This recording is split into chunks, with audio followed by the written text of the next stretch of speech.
Welcome back to No Off Season. We are joined by six-time Olympic gold medalist, three-time WNBA champion, the league's all-time leading scorer, who was voted as the GOAT in 2021.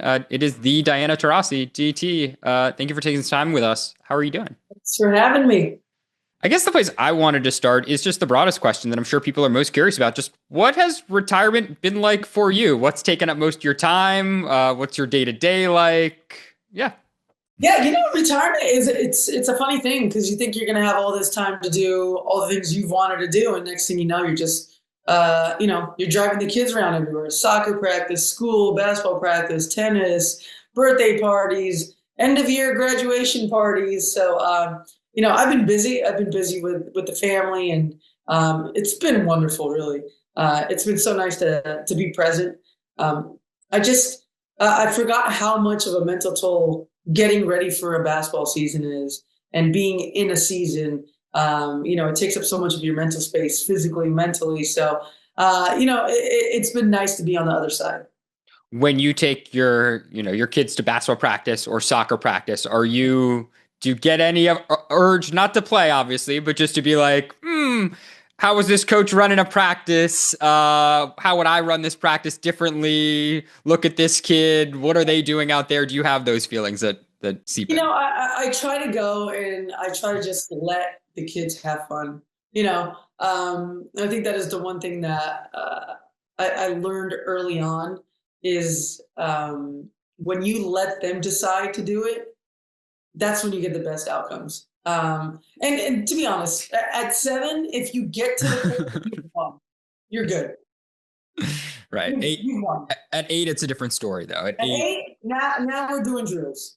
right, exactly. Have you, I know WNBA season obviously just kicked off. Did you watch games on the opening weekend, or did you fully detox? I didn't watch as much as I wanted to. I kind of chimed in here and there, but it was a busy weekend, so I didn't get to watch a lot of it. But like anything, opening weekend is the best.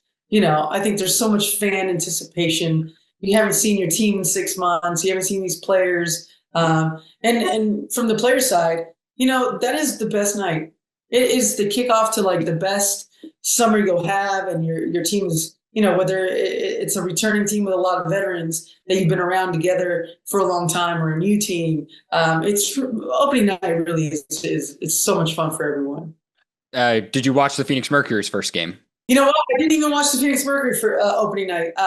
There was it had to be their night, and I'm so glad we won. Satu played amazing. AT had a great night. Once we get Cobb back, I'm really excited for this new team. I love what they've done.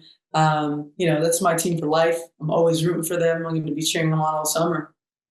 I guess to your career, two questions on it. I mean, Satu, obviously, she scores 27 points in her career. You mentioned it. It's a bit more than the 22 that you had during your debut back in 2004.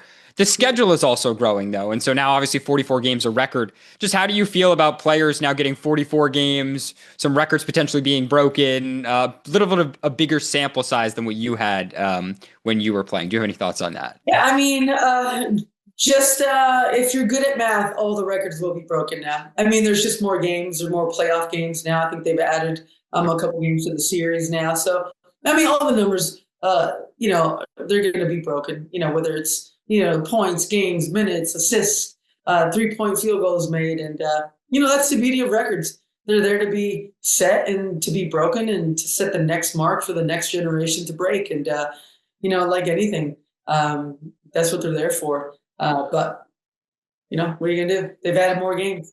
Absolutely. And I guess on the topic of change, I mean, obviously there's an ongoing CBA negotiation. I guess when you kind of step back, no longer being in it, what do you kind of hope comes next? Do you have thoughts on what you think the players should prioritize? Or when you think about their priorities that are already stated and out there, are there ones that you think, especially resonate with you, I guess, as you look to the future?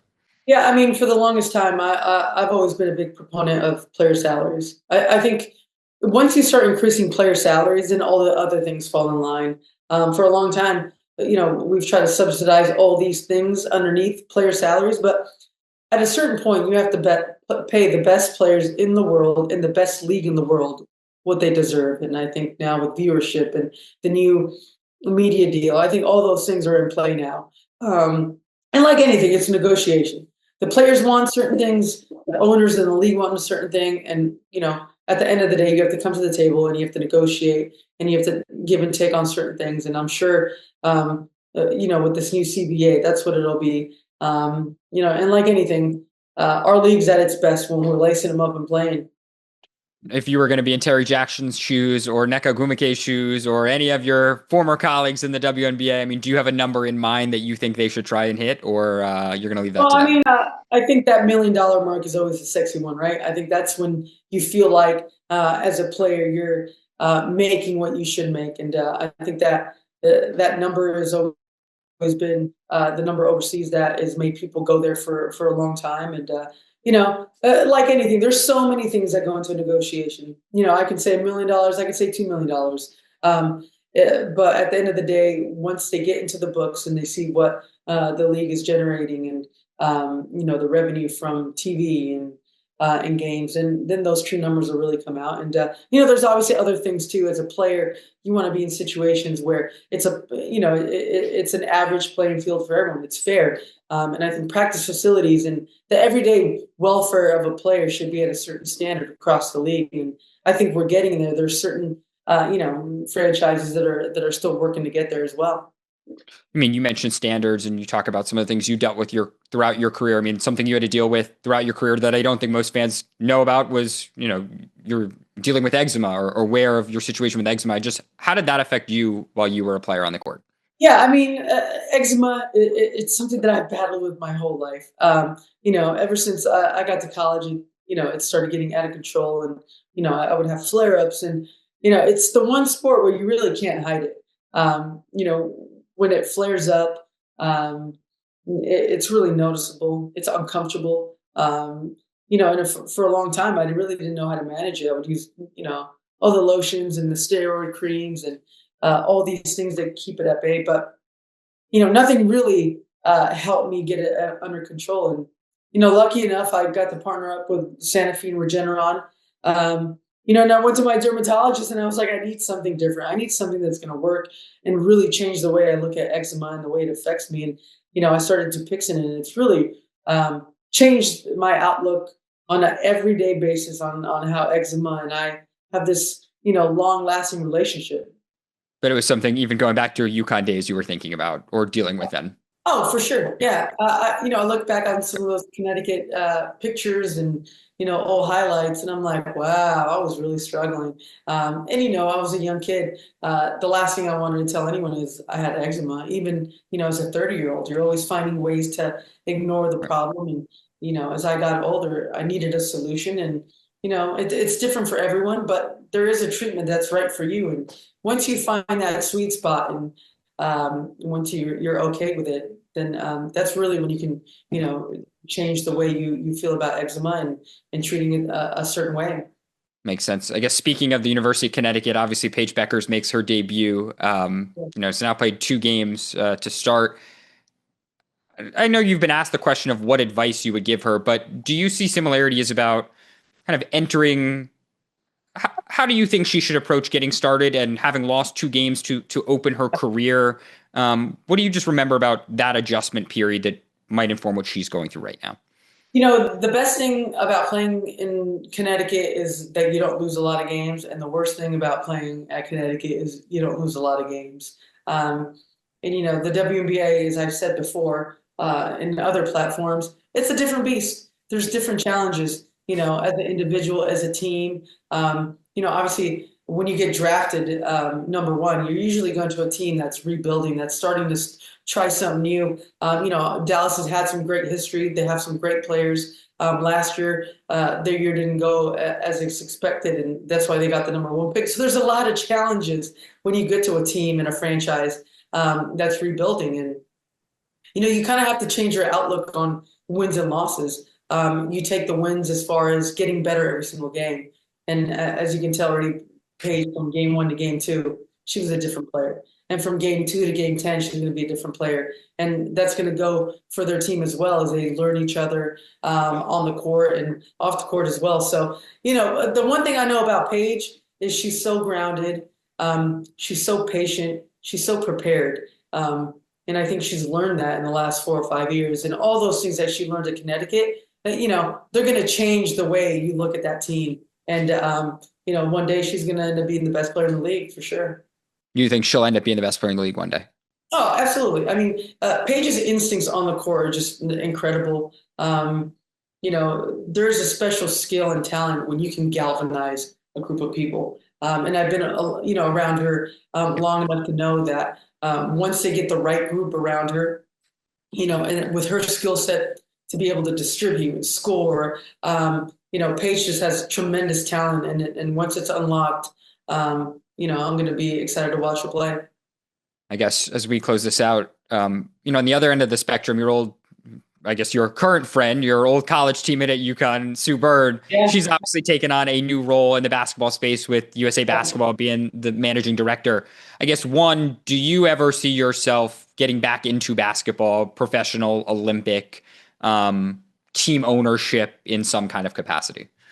Yeah, I mean, what Sue's doing is incredible. There's no person better than Sue to do that role. You know, why wouldn't you take the best point guard of all time to lead our USA basketball team into the next generation? Just tremendous accomplishment in so many ways for her. And, you know, as far as myself, I don't see basketball not being in my life in the next 10 to 20 years in a different capacity. Ownership is something that I've always been passionate about. And, you know, I'm working towards that and, you know, having different conversations. I think, you know, when you can get to the point in your life where you can actually make decisions to change things, you know, I think that's really impactful, especially when you've been in the trenches and you know what it takes to put together a winning team and a winning culture. You know, I'm going to use all those things that I've learned in the last, you know, 20 years of my professional career and even before that to hopefully one day lead a team. But that is something on your table, on your radar currently as we speak too. Yeah, absolutely. Gotcha. Last two quick ones for me.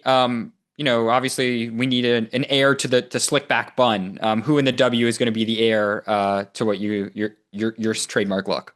I don't know. Is anyone bunning it up? Well, I mean, there is one special young lady from Los Angeles, Southern California, that is one of my favorite players of all time already, by Juju. So by all means, I will pass the bun torch to Juju today. That is, I think she will take that and run with it for the next 15, 20 years or so. And last one, I know you've probably been asked to make a lot of predictions heading into the season, but who do you think will lead the league in technical fouls this year? Another category near and dear to your heart. Well, technical fouls, I'm going to go. I have two great candidates, either my girl, Natasha Cloud,